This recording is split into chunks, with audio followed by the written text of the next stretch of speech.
saint dans le lieu plus très haut. Seigneur, nous sommes reconnaissants envers toi, ô Dieu, pour ce temps que tu nous as accordé, Seigneur, pour être dans ta présence.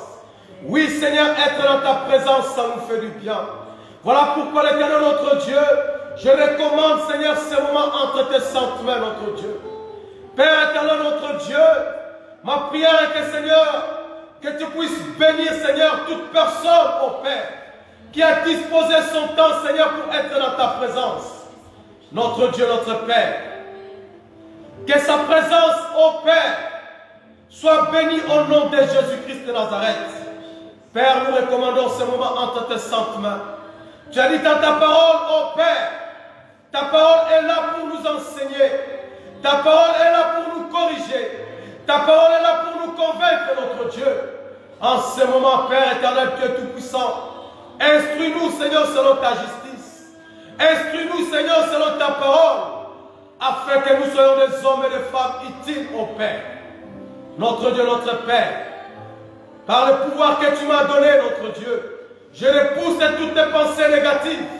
Je repousse toutes tes pensées, Seigneur, qui ne confessent pas ton nom, notre Dieu. Nous les repoussons par le nom puissant de Jésus-Christ de Nazareth. Que ton règne vienne, Jésus-Christ. Que ton règne vienne. Et que ta volonté, l'Éternel, notre Dieu, se manifeste au milieu de ton peuple, notre Dieu. Oui, Saint-Esprit, nous invitons en ces lieux que tu puisses toucher le cœur de tout un chacun. Que tu puisses disposer le cœur de tout un chacun, afin que nous soyons disposés, Seigneur, pour t'écouter, notre Dieu. Père, nous te bénissons. Nous te glorifions, l'Éternel, notre Dieu. Je me recommande, Seigneur, entre tes mains, notre Dieu. Père, mets tes paroles dans ma bouche. Mets tes paroles dans ma bouche, ô Dieu, afin que je puisse transmettre à ton peuple, Seigneur, ta parole. Seigneur, que je m'efface. Que je m'efface. Que je m'efface, ô Dieu, afin que tu puisses se manifester. Que je m'efface, afin que ton nom soit élevé, notre Dieu. L'Éternel, notre Dieu, nous te bénissons. Nous te glorifions, l'Éternel, notre Dieu. Que ton nom soit glorifié. Que ton nom soit élevé au nom de Jésus-Christ. Amen. Encore une fois, nous bénissons notre Dieu pour ce temps qu'il nous a accordé. Que le Seigneur vous bénisse. Vous qui êtes connectés en ce moment, que le Seigneur vous bénisse également, vous qui va se connecter en ce moment. Nous sommes confinés, mais notre foi n'est pas confinée. La parole de Dieu n'est pas confinée. Et voilà pourquoi le serviteur, l'apôtre Paul a dit qu'il doit prêcher la parole de Dieu, que ce soit un moment favorable ou pas. Il profite pour annoncer la parole de Dieu. Ce matin, le Seigneur nous a mis à cœur de partager un verset que beaucoup des enfants de Dieu aiment. Que beaucoup des enfants que Dieu aime. Peut-être ils sont dans leur mur, dans leur voiture, partout il met ces chapitres. Et beaucoup d'entre nous pensent que c'est un chèque à blanc, mais comme ce n'est pas le cas. Nous allons prendre notre Bible dans le livre de Jérémie. C'est un passage que nous allons voir au cours de cette semaine aussi, que nous allons prendre le temps de jeûne et prière. Jérémie chapitre 29, verset 11 à 13. Je lis la parole au nom de Jésus. Car je connais les projets que j'ai formés sur vous, dit l'Éternel, projets de paix et non de malheur, afin de vous donner un avenir et de l'espérance. Vous m'invoquerez et vous partirez. Vous me prierez et je vous exaucerai.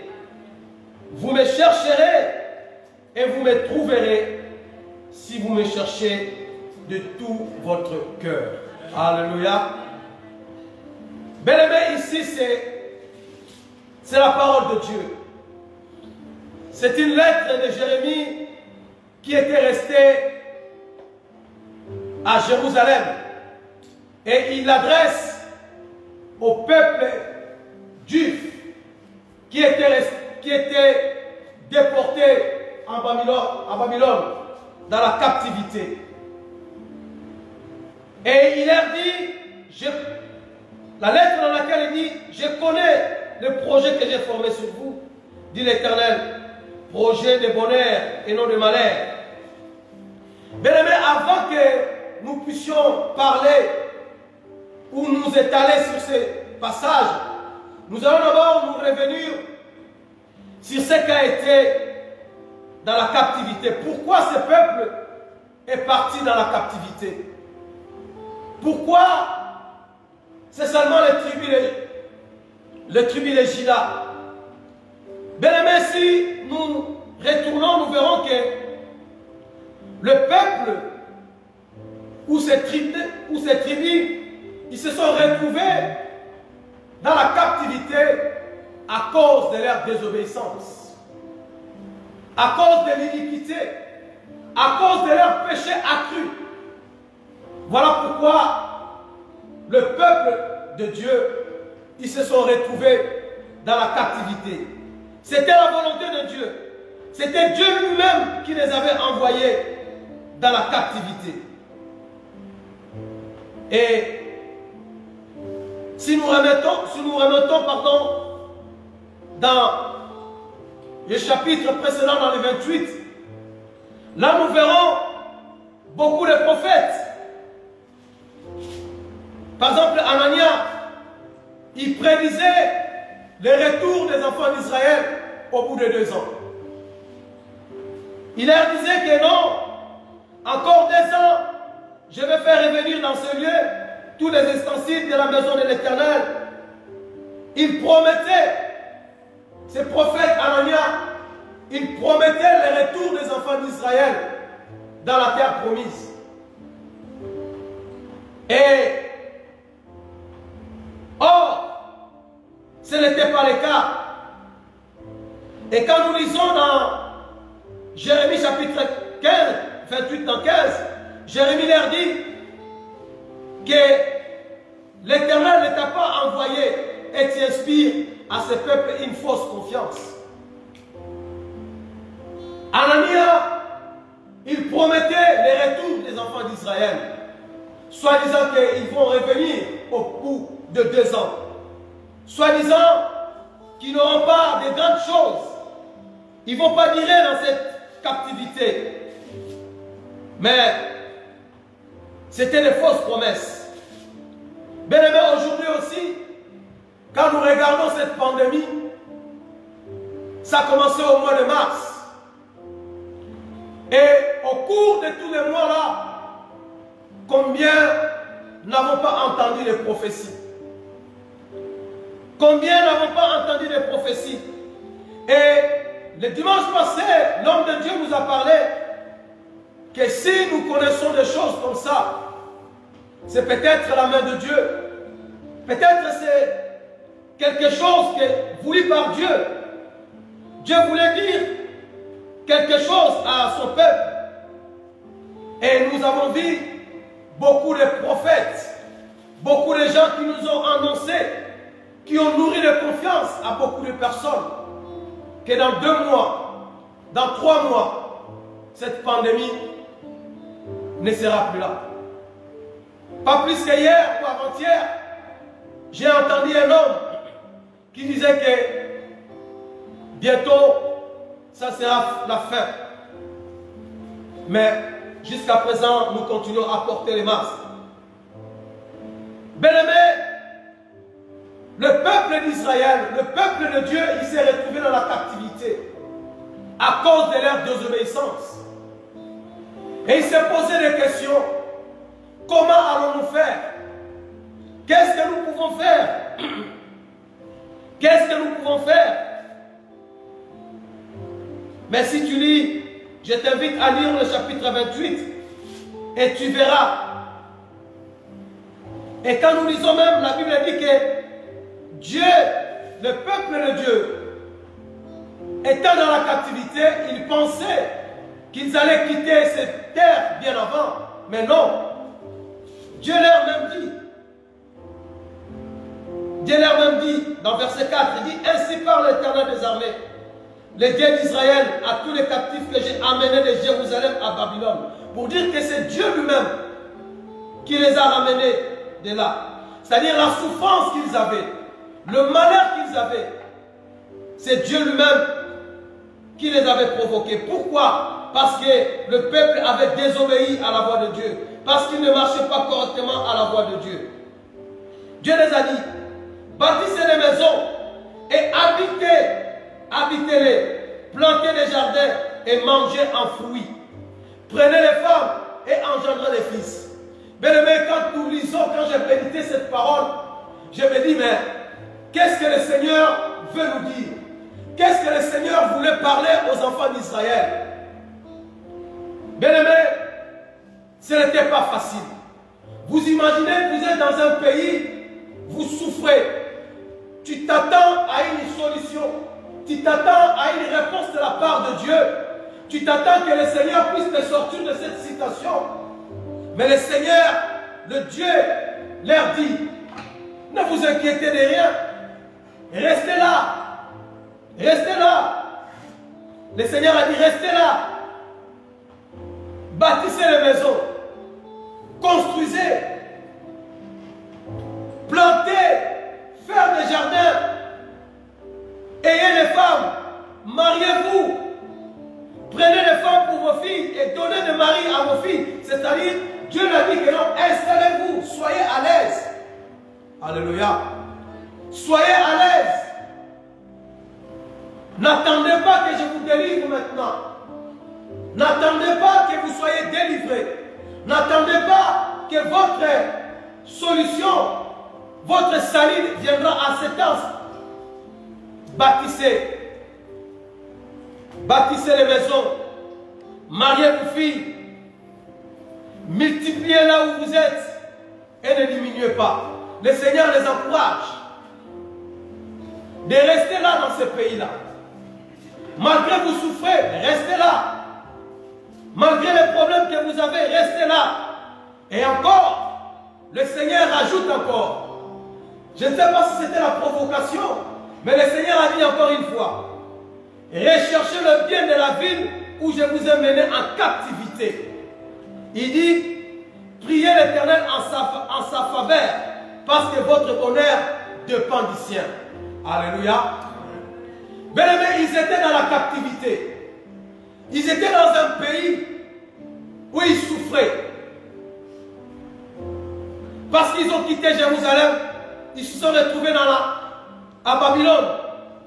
Mais le Seigneur a dit encore, recherchez le bien de cette ville-là. Parce que si vous prononcez mal, si vous maudissez la ville où vous êtes, ça ne sert absolument à rien. Il dit, priez l'Éternel, priez Dieu en sa faveur, priez Dieu pour que le Seigneur puisse bénir cette ville, là où vous êtes. Parce que ce n'est pas aujourd'hui que vous allez sortir de cette ville-là. Parce que ce n'est pas aujourd'hui. Vous êtes obligés, vous êtes contraints de prier pour cette ville. Parce que votre bonheur dépend. C'est-à-dire, si cette ville va mal, votre vie aussi ira aussi mal. Bien-aimés, et verset 8, il a dit, car ainsi parle l'Éternel des armées, le Dieu d'Israël, ne vous laissez pas tromper par vos prophètes qui sont au milieu de vous et par vos devins. N'écoutez pas vos songeurs dont vous provoquez les songes. Bien-aimés, aujourd'hui, nous connaissons beaucoup de monde qui nous promettent des bonheurs, qui nous promettent beaucoup de choses. Mais le Seigneur nous dit, n'écoutez pas vos prophètes. N'écoutez pas ces faux prophètes-là. Et je l'ai toujours dit actuellement, le ministère qui est en vogue aujourd'hui, c'est le ministère de la prophétie. Et c'est ce que beaucoup les hommes, c'est ce que beaucoup les enfants de Dieu aiment. quand ils attendent des prophéties, quand ils attendent que Dieu va te dire ceci, Dieu va te faire cela, c'est ce que beaucoup les hommes et les femmes aiment. Mais je vous dire une chose, mon bien-aimé. Ne croyez pas à cela. Ne croyez pas à cela. C'est ce que Anania disait aussi aux enfants de Dieu. Il leur promettait la ligne. Il leur promettait la liberté. Alors que la liberté ne pouvait venir que de Dieu lui-même. Et le Seigneur, par sa bonté, par sa grâce, il a suscité son prophète. Il a suscité Jérémie pour apporter la bonne nouvelle au peuple de Dieu. Pour apporter la bonne nouvelle au peuple de Dieu. Et Jérémie dans verset 10, il a dit, mais voici ce que dit l'Éternel. Ça c'est la parole. Ainsi dit l'Éternel. Dès que 70 ans seront écoulés pour Babylone, je me souviendrai de vous et j'accomplirai à votre égard ma bonne parole en vous ramenant dans ces lieux. Amen. Hein? Dès que 70 ans va être écoulé, bien aimé, ce n'était pas aussi des paroles faciles. Je me rappelle ou je me souviens que les enfants qui avaient au moins 20 ans, ou les hommes et les femmes qui avaient 30 ans, 40 ans, et on leur a dit encore, dès que 70 ans vont écouler, donc ils ne seront plus là. Ils ne verront plus le bonheur. Ils ne verront plus le bonheur. Ils ne verront plus ce que Dieu les avait promis.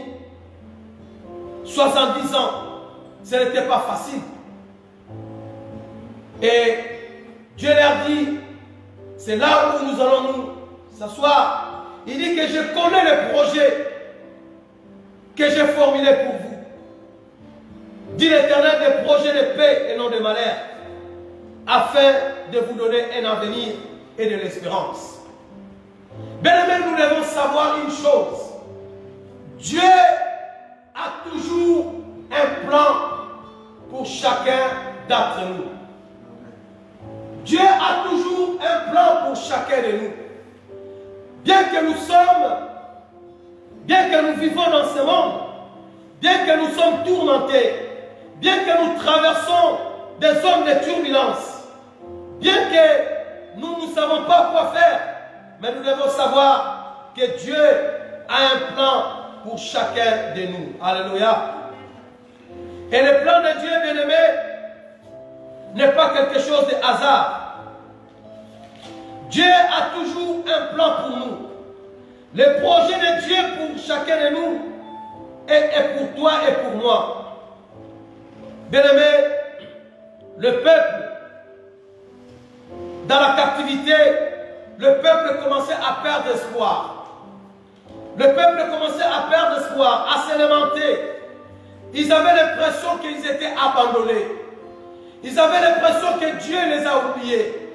Ils avaient l'impression que Dieu ne se souvient plus de lui.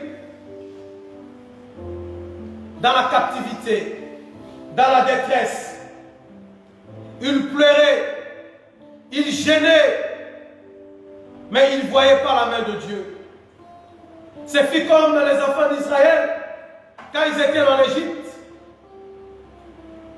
Il y a certains qui priaient, qui gênaient, mais il n'y avait toujours pas la lumière.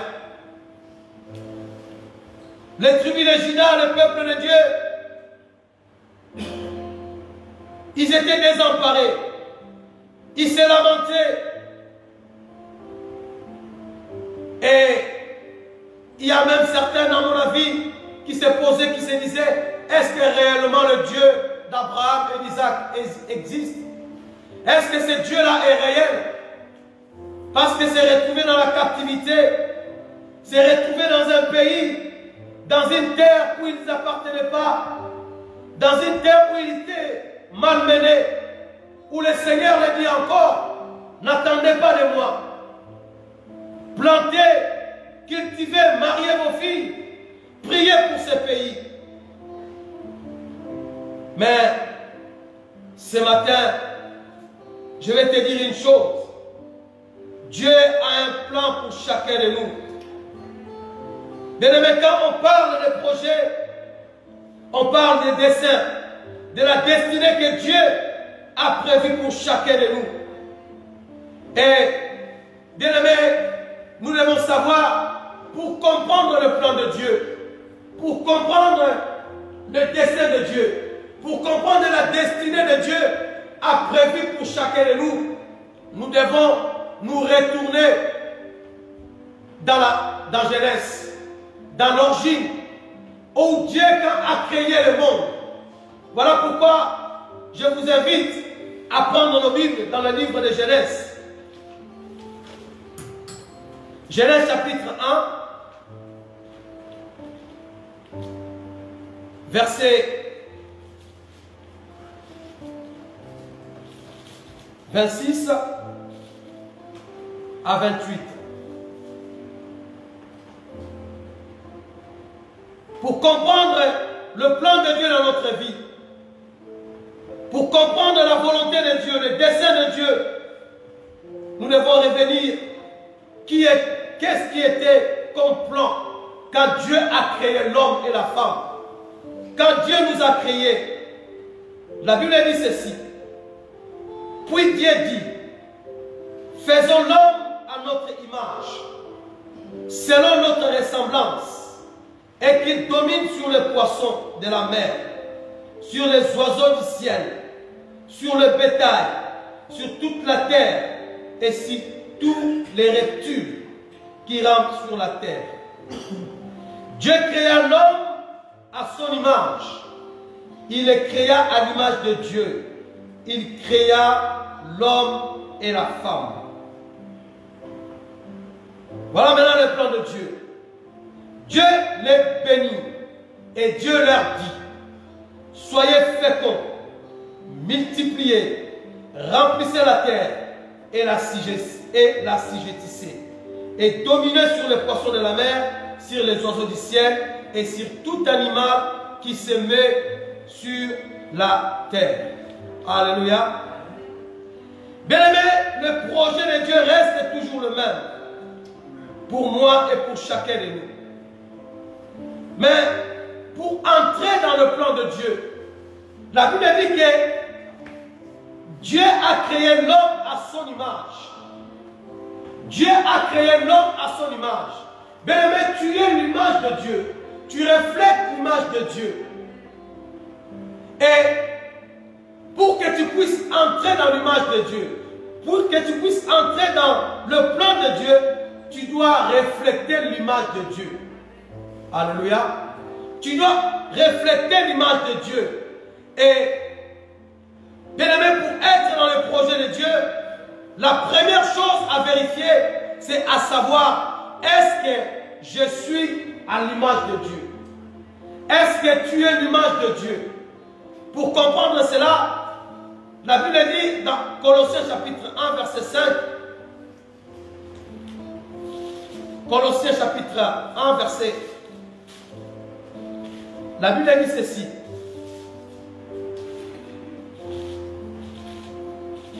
Pour comprendre l'image, pour comprendre la volonté de Dieu, nous devons refléter son image.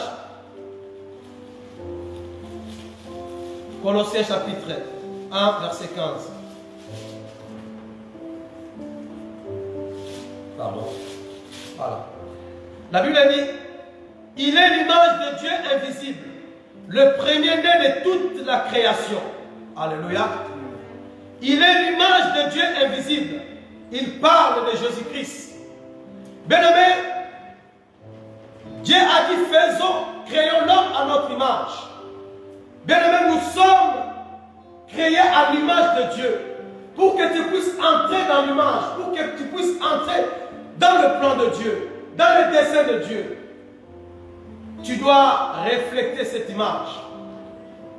Tu dois entrer et l'image de Dieu, il est l'image de Dieu invisible, c'est Jésus-Christ. Bien-aimé, tu dois d'abord accepter Jésus-Christ comme Seigneur et Sauveur dans ta vie. Tu dois avoir la vie de Jésus-Christ dans ta vie. Tu ne peux pas te projeter. Tu ne peux pas, le plan de Dieu ne peut jamais se réaliser dans ta vie. Tu ne peux pas entrer dans la destinée de Dieu si tu n'as pas Jésus-Christ comme si tu n'as pas Jésus-Christ dans ta vie. Voilà pourquoi, bien-aimé, Dieu nous rappelle que est-ce que vraiment tu es dans l'image de Dieu? La Bible dit que tous sont péchés, sont privés de la gloire de Dieu. Tous sont péchés, sont privés de la gloire de Dieu. Nous devons refléter l'image de Dieu. Or, si nous péchons, nous sommes séparés de notre Dieu. Et tu dois d'abord accepter Jésus-Christ comme Seigneur et Sauveur. Alors que c'est alors que le Seigneur va redorer ton image. C'est alors que le Seigneur va imprimer encore une fois l'image de sa vie dans ta vie. Oui, nous avons lu le projet de Dieu dans ta vie. Dieu a dit ceci. Il dit, Dieu créa l'homme à son image.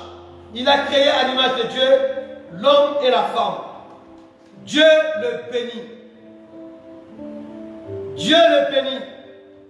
Bien-aimé, bénir, en hébreu, ça veut dire bara, qui dit libérer ou dire de bonnes choses. Dieu les a bénis, bien-aimés. Dieu les a bénis. La bénédiction que la Bible parle ici, ce n'est pas seulement le matériel. Ce n'est pas seulement la richesse de ce monde. Mais la Bible nous dit que Dieu nous a bénis de toutes les bénédictions célestes en Christ. La bénédiction, bien-aimé, c'est la capacité que Dieu te donne à pouvoir prospérer. C'est la capacité que Dieu te donne à prospérer. Dieu les a bénis. Et le premier plan, Dieu lui met encore une parole.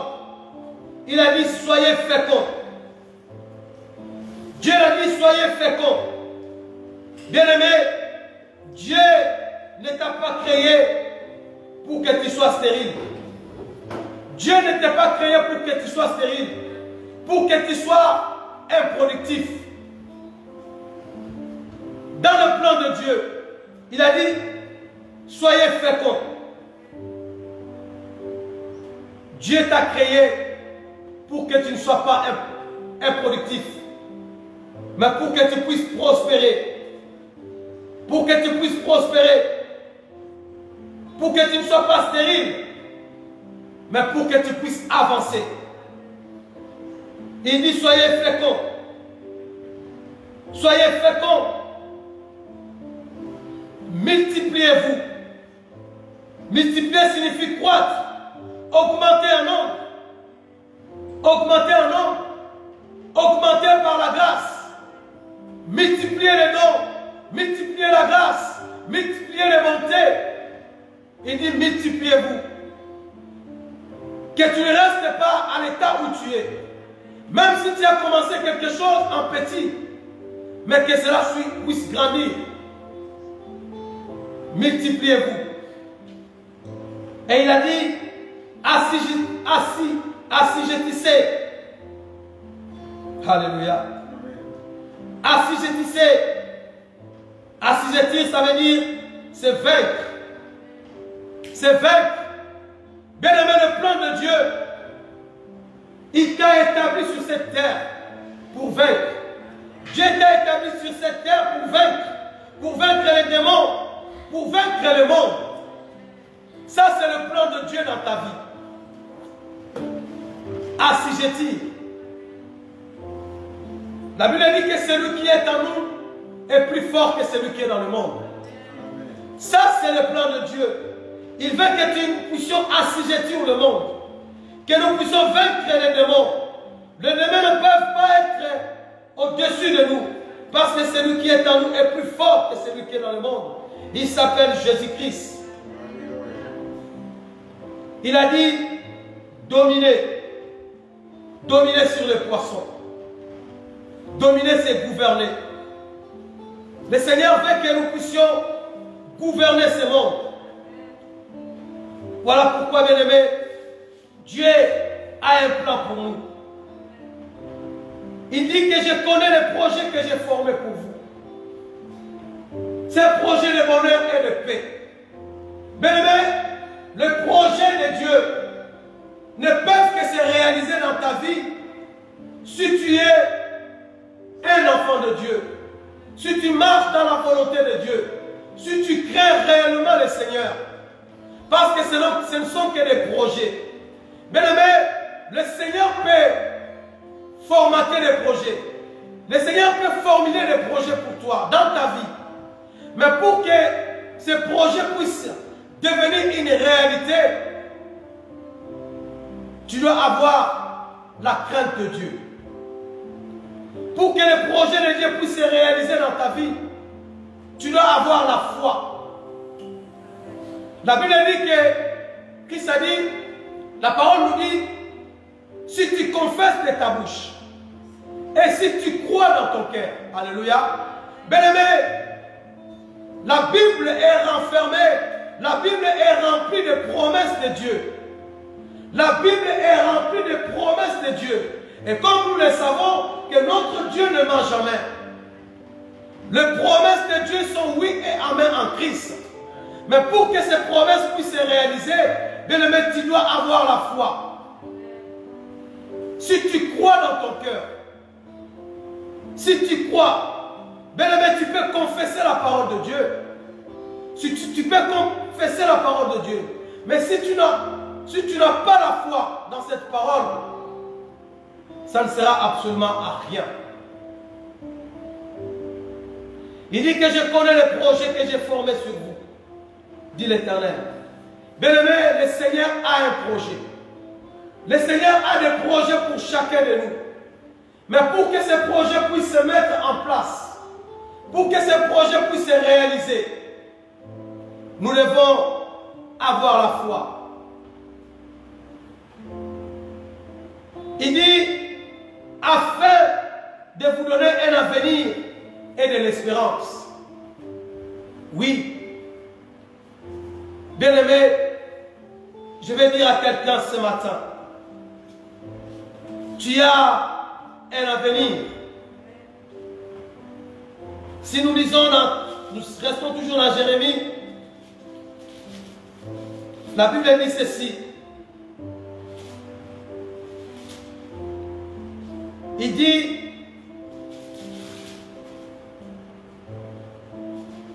dans Jérémie chapitre 31, verset 17, il dit ceci. Il y a de l'espérance pour ton avenir, dit l'Éternel. Il y a de l'espérance pour ton avenir, dit l'Éternel. Bien-aimé, je vais t'assurer, toi qui es ce matin, toi qui me suis aujourd'hui, peut-être tu te retrouves comme les enfants d'Israël. Tu te retrouves comme les enfants d'Israël, comme les tribus de Juda dans la captivité, qui avaient perdu l'espérance. Qui avaient perdu l'espérance, qui avaient l'impression que Dieu les a abandonnés. Peut-être tu te crois que Dieu t'a abandonné. Tu as l'impression que Dieu n'existe pas. Tu as l'impression que tout marche, que tout ce que tu fais ne marche plus. Mais je vais te dire une chose. Je vais te rassurer aujourd'hui, ce matin, que tu as un avenir. Que tu as un avenir. Tu as de l'espérance.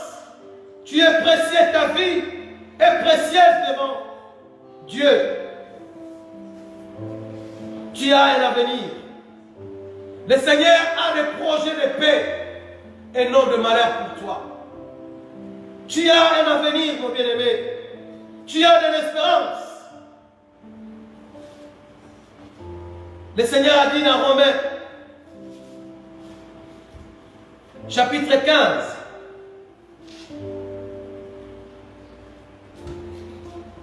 Romains chapitre 15.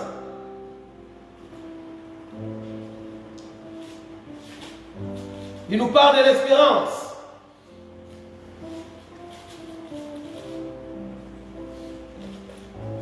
Il nous parle de l'espérance.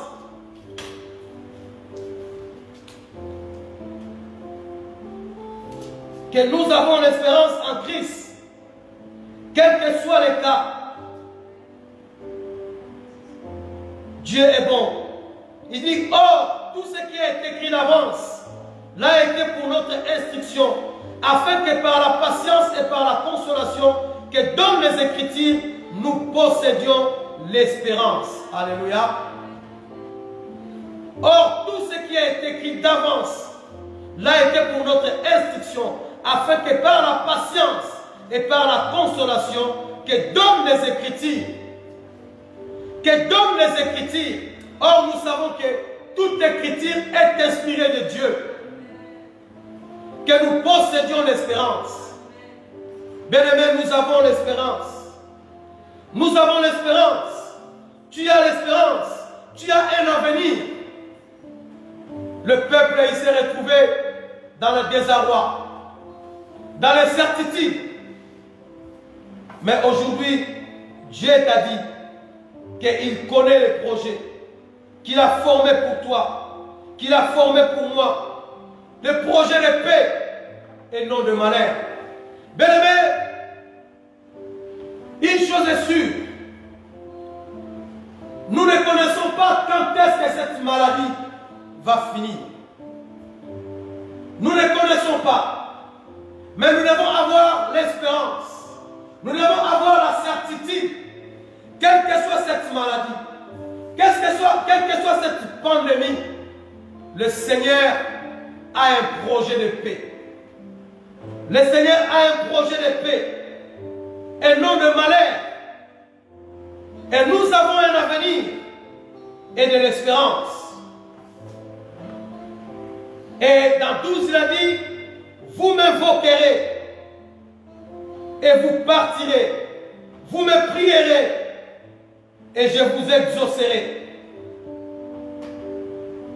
Alléluia.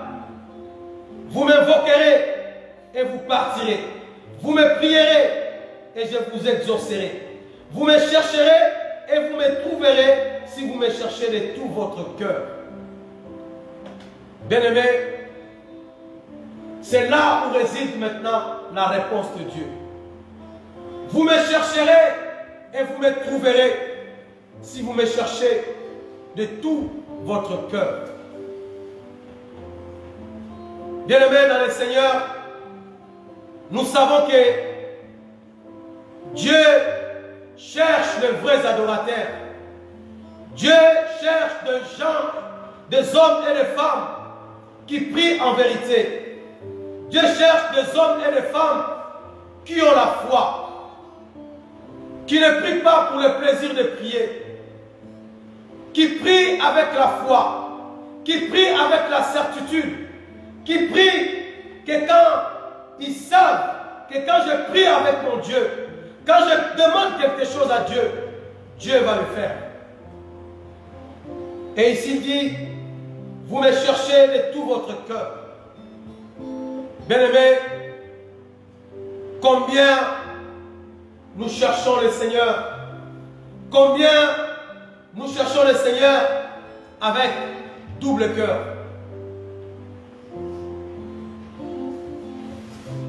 Cherchez le Seigneur de tout votre cœur. C'est se confier à lui. C'est se confier à lui.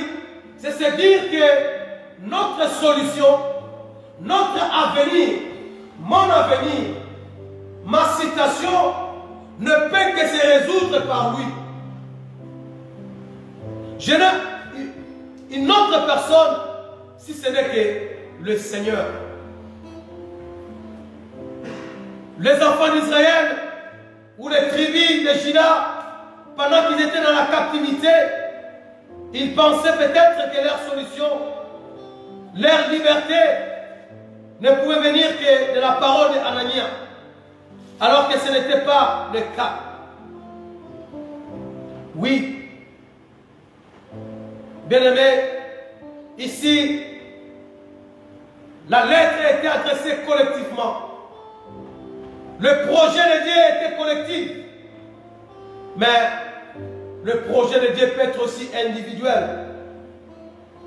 Pour entrer dans le plan de Dieu, pour recevoir la bénédiction de Dieu, bien-aimé, il n'y a que toi, des fois, toi-même, qui peut recevoir cette parole. Deutéronome chapitre 4. La Bible dit ceci, verset 29.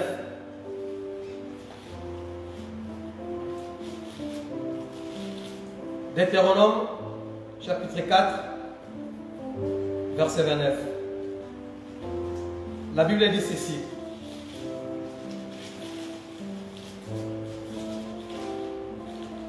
La Bible dit ceci. C'est là que tu chercheras l'Éternel ton Dieu et que tu le trouveras si tu le cherches de tout ton cœur et de toute ton âme. C'est là que tu chercheras l'Éternel ton Dieu. Bien-aimé, c'est vrai, c'est difficile des fois. Des fois c'est difficile, mais je vais te rassurer. Il faut chercher l'Éternel ton Dieu. La Bible dit que chercher l'Éternel pendant qu'il se trouve. Mets en lui sa confiance et il agira. Notre Dieu ne change jamais. Ce qu'il a promis à travers son serviteur, il l'a fait. Et quand nous lisons dans d'autres versets, dans d'autres chapitres, nous avons vu ou nous verrons comment Dieu les a libérés. Oui, la captivité était longue, mais Dieu les a libérés. Ta souffrance peut être longue, mais le Seigneur a un plan pour toi. Le Seigneur a un plan pour toi. Bien-aimé, vous savez une chose, quand tu traverses le désert, quand il y a des fois la souffrance, des fois ce n'est pas une chose mauvaise. Mais une chose est sûre, nous savons que nous traversons des périodes difficiles. Pendant cette pandémie, pendant cette maladie, c'est une période difficile pour nous les chrétiens, pour le gouvernement, pour les entreprises, pour beaucoup de pays.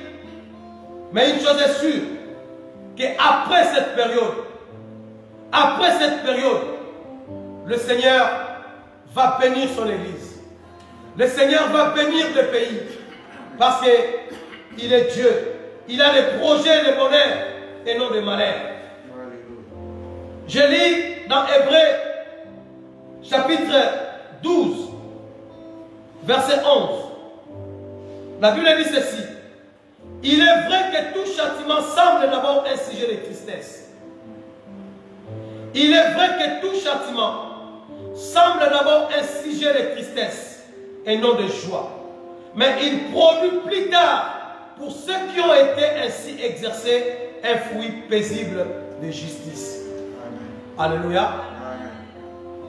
Il est vrai que tout châtiment semble d'abord un sujet de tristesse. Oui, bien-aimés. Les périodes que nous traversons, ce sont des périodes sombres. Tu traverses des moments difficiles dans ta vie. Peut-être que tu as perdu ton emploi. Peut-être que tu as perdu ton mari. Tu as perdu un être cher dans ta vie. Que rien ne marche dans ta vie. Tu as perdu beaucoup de choses. Comme je l'ai dit, tu as l'impression que Dieu t'a abandonné. Tout est noir dans ta vie. Le Seigneur te donne une parole ce matin. Qu'il a des projets de paix et non de malheur. Et comme nous l'avons dit, que tout châtiment, ça peut ressembler à un sujet de tristesse. Peut-être qu'il n'y a pas, ce n'est pas la joie. La souffrance, la misère, les châtiments que tu traverses n'est pas toujours un sujet de joie. Mais la dit, mais il produit plus tard. Il produit plus tard pour dire que dans la vie chrétienne, nous devons avoir la patience. La patience, c'est l'un des fruits de l'esprit. C'est vrai, on s'attendait que cette épidémie puisse s'arrêter au mois de mars, au mois d'avril, au mois de mai. Aujourd'hui, on est presque au mois de décembre. Et quand nous entendons les prévisions du gouvernement, on nous dit peut-être jusqu'en 2021. Bien-aimés, nous devons être à l'écoute de Dieu. Oui, c'est triste, c'est pas évident, mais la souffrance, la misère, le trou noir, tout ce que nous verrons, tout ce que nous voyons aujourd'hui, bien aimé, ça ne sera que le passé. Ça ne sera que le passé. C'est comme la Bible dit, les enfants d'Israël, quand Dieu les avait dit que les Égyptiens que vous voyez aujourd'hui, vous ne les verrez plus. Ça ne sera que le passé. Parce que le Seigneur a un projet pour toi. Le Seigneur a un projet pour toi. Le Seigneur a un projet pour moi. Le projet de bonheur et non de malheur. Mais pour que ce projet devienne des réalités, pour que le projet de Dieu puisse se matérialiser dans ta vie, tu dois avoir Christ dans ta vie. Tu dois avoir la foi. Parce que sans la foi, il est impossible de lui être agréable. Voilà pourquoi, bien-aimé, j'ai un message pour toi. Que le Seigneur te donne ce matin. Que le Seigneur te donne ce matin. Que tu dois avoir la foi. Quel que soit le temps que tu traverses. Quelle que soit la situation. Le Seigneur, il a des projets pour nous. Le projet de paix et non de malheur. Pour nous donner un avenir.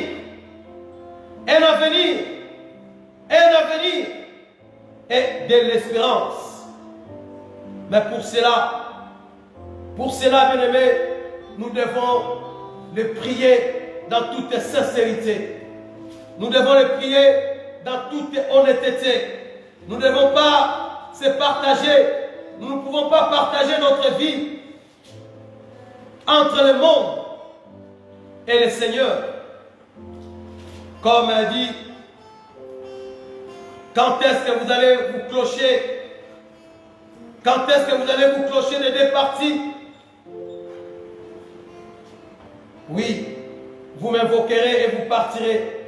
Vous me prierez et je vous exaucerai. Le Seigneur veut que nous puissions être dans son intimité. Le Seigneur veut que pendant ce moment que nous traversons, que nous devons rester vigilants, que nous restons dans la prière, que nous ne devons pas être tourmentés, être tournés dans la distraction. Mais nous devons mettre notre confiance à ce Dieu-là. Zacharie chapitre 8, verset 15. C'est juste après Jérémie.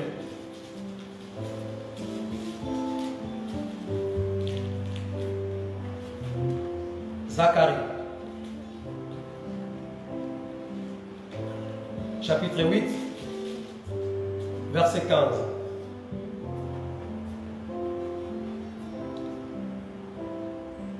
La Bible dit ceci. Ainsi, je reviens en arrière et j'ai résolu en ces jours de faire du bien à Jérusalem. Alléluia. Bien-aimé, le Seigneur te dit ce matin, il y revient en arrière. Il y revient en arrière pour faire du bien à toi. Alléluia. Il a dit, Ainsi je reviens en arrière et j'ai résolu en ces jours de faire du bien à Jérusalem et à la maison de Juda. Ne craignez pas. Alléluia. Le Seigneur est revenu pour te faire du bien. Pour te faire du bien. Bien que tu étais tombé. Bien que tu avais péché. Mais aujourd'hui, le Seigneur est revenu. Le Seigneur est revenu dans sa résolution pour te faire du bien. Il a dit, ne craignez pas.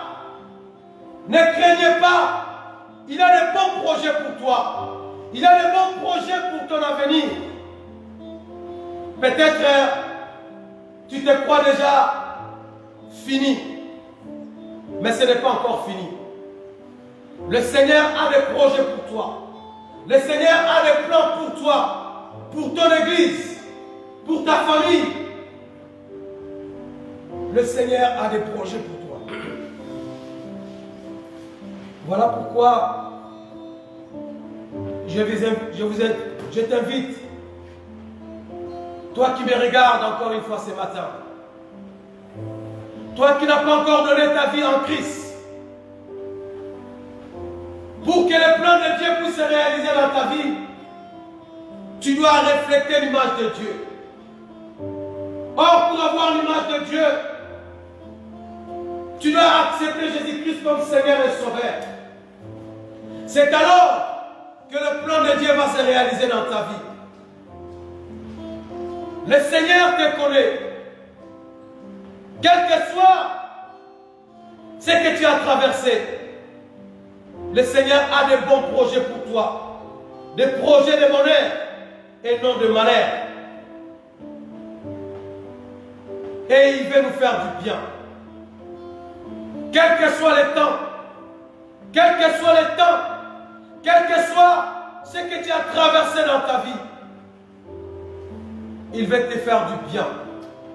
Et il a dit qu'il a un avenir. Il a préparé un avenir et une espérance. Notre espérance, il est en Christ. Ton espérance, il est en Christ. Voilà pourquoi, bien aimé, je vais t'inviter à incliner ta tête dans la prière. Nous allons prier. Nous allons prier afin que les projets de Dieu puissent se réaliser dans ta vie.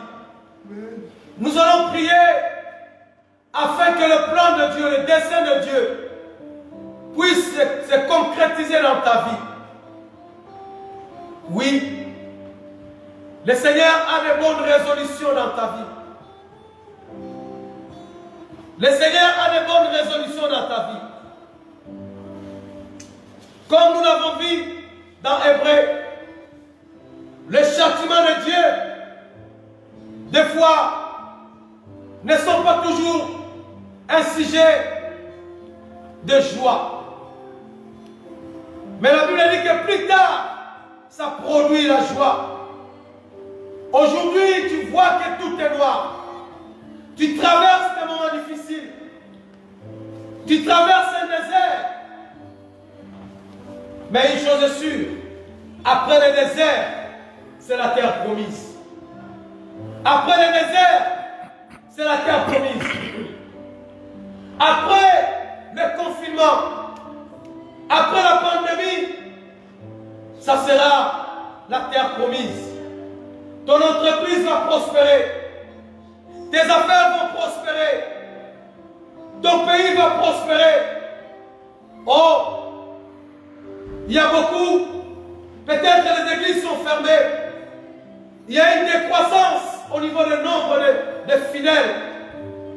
Mais je vais dire aux hommes de Dieu, après ces pandémies, après ces périodes difficiles, les églises vont prospérer. Les entreprises vont prospérer. Tes affaires vont prospérer. Au nom de Jésus. Parce que le Seigneur nous promet qu'après cette période difficile, il y aura des moments de bonheur. Parce que c'est dans le plan de Dieu. Dieu veut que nous prospérons à tous égards. qu'on prospère l'état de notre âme. Et il veut que nous soyons en bonne santé. C'est ça le plan de Dieu. Il a dit, je veux que... Il veut nous bénir. Il a dit, soyez féconds, multipliez-vous, assujettis la terre, dominez. C'est ça le plan de Dieu. Voilà pourquoi, bien-aimé, là où tu es, si tu n'as pas encore reçu Jésus-Christ comme Seigneur et Sauveur, je te prie de le recevoir avant que le plan de Dieu puisse se réaliser dans ta vie. Pour que le Seigneur puisse imprimer sa marque dans ta vie. Pour que le Seigneur puisse imprimer sa marque dans ta vie. Parce que Jésus-Christ est l'image de Dieu invisible. Tu ne peux pas recevoir, tu ne peux pas avoir le plan, tu ne peux pas entrer dans le plan de Dieu si Christ n'habite pas en toi. Voilà pourquoi, bien-aimé, là où tu es, tu vas d'abord s'humilier devant ce Dieu-là. Tu vas demander pardon à ce Dieu. Que le Seigneur puisse te pardonner. Que le Seigneur puisse te pardonner. Afin que tu puisses entrer dans le plan de Dieu. Pour que le projet de Dieu puisse se réaliser dans ta vie. Il a le projet de bonheur et non de malheur.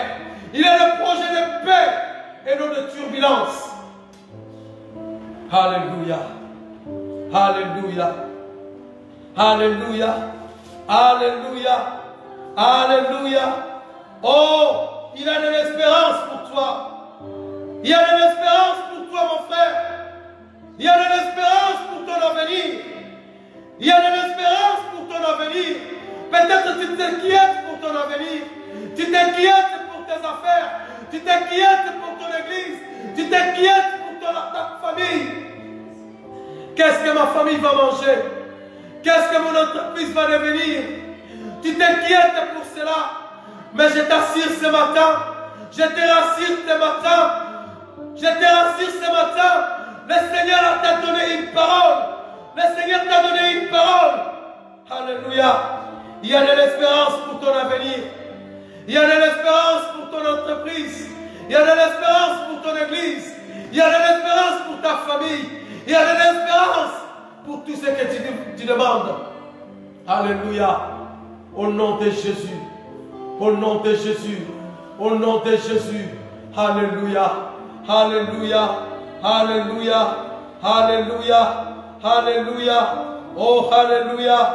Alléluia. Le Seigneur veut faire une nouvelle alliance avec toi. Le Seigneur veut faire une nouvelle alliance avec toi. Alléluia. Merci Seigneur Jésus. Merci Seigneur Jésus. Alléluia. Oui. Alléluia. Alléluia. Oh, alléluia. Merci Seigneur Jésus. Merci Seigneur notre Dieu. Merci Seigneur Jésus. Parce que tu veux que nous nous attachions à toi notre Dieu. Oui Seigneur Jésus. Alléluia. Bien-aimé, nous allons prier. Tu vas prier afin que le Seigneur puisse te donner la force, le courage de prier. Il a dit, vous me prierez, vous m'invoquerez et vous partirez. Vous me prierez, vous me prierez, vous me prierez et je vous exaucerai. Bien-aimé, la recommandation s'adresse aussi à chacun de nous. Toi qui n'as plus la force de prier, toi qui n'as plus la force de gêner, tu vas prier maintenant. Que le Seigneur te donne la force de prier. Oh, pendant la captivité, pendant ces temps de disette, pendant ces temps de souffrance, beaucoup des enfants d'Israël, beaucoup de Juifs ont perdu le courage. Beaucoup de Juifs ont perdu la sensibilité de prier. Ils ont perdu le goût de prier. Voilà pourquoi Dieu les a dit, vous me prierez, vous m'invoquerez. Bien-aimés, pendant cette période difficile, pendant cette maladie, pendant cette pandémie, il y a beaucoup d'enfants qui n'ont plus la force de prier. Il y a beaucoup d'enfants de Dieu qui n'ont plus ce goût de prier. Il y a beaucoup d'enfants de Dieu qui n'ont plus la force de chercher l'Éternel. Voilà pourquoi ce matin, je te prie de demander encore une fois la force devant Dieu. Il est là, notre Dieu. Nous allons prier afin que le Seigneur te donne la force. Que le Seigneur te redonne encore une fois la force. Que tu puisses voler encore une fois comme l'aigle. Que tu puisses voler comme l'aigle. Que le Seigneur te donne encore. Que le Seigneur te renouvelle encore une fois la force. La force de l'aigle, c'est ses plumes. Nous allons prier encore une fois. Alléluia. L'Éternel notre Dieu, nous te prions encore une fois. Que tu puisses redonner la force, mon Père, à tous nos bien-aimés, Seigneur, qui sont fatigués. À tous nos bien-aimés, Seigneur, qui sont découragés. Qui n'ont plus la force. Où la pandémie, Seigneur, les a bloqués. Où la pandémie, Seigneur, les a retenus. Ils n'ont plus la force de prier. Ils n'ont plus la force de gêner. Je prie, oh Dieu, afin que tu puisses redonner la force. Que tu puisses régénérer, Seigneur, oh Dieu. Alléluia. Ton alliance. À tous ceux qui sont fatigués. À tous ceux qui sont découragés. À tous ceux qui sont, oh Père, qui ne voient que la désolation. Seigneur notre Dieu, donne-leur la force de prier. Parce que la prière, c'est notre respiration. La prière, oh Dieu, c'est notre force. La prière, notre Dieu, alléluia. Seigneur notre Dieu, que le Saint-Esprit régénère, donne la force à tous les bien-aimés qui sont fatigués, Seigneur, pour que le plan de Dieu, Seigneur, puisse se réaliser dans notre vie. Nous avons besoin de toi, Seigneur. Notre Dieu, alléluia. Nous avons besoin de toi. Tu as dit, Seigneur, tu prépares un projet. Ce n'est que des projets, Seigneur. Mais pour que ce projet devienne matériel, Seigneur, nous avons besoin de toi. Voilà pourquoi nous prions, oh Dieu, afin que tu donnes la force, le courage, le temps, Seigneur.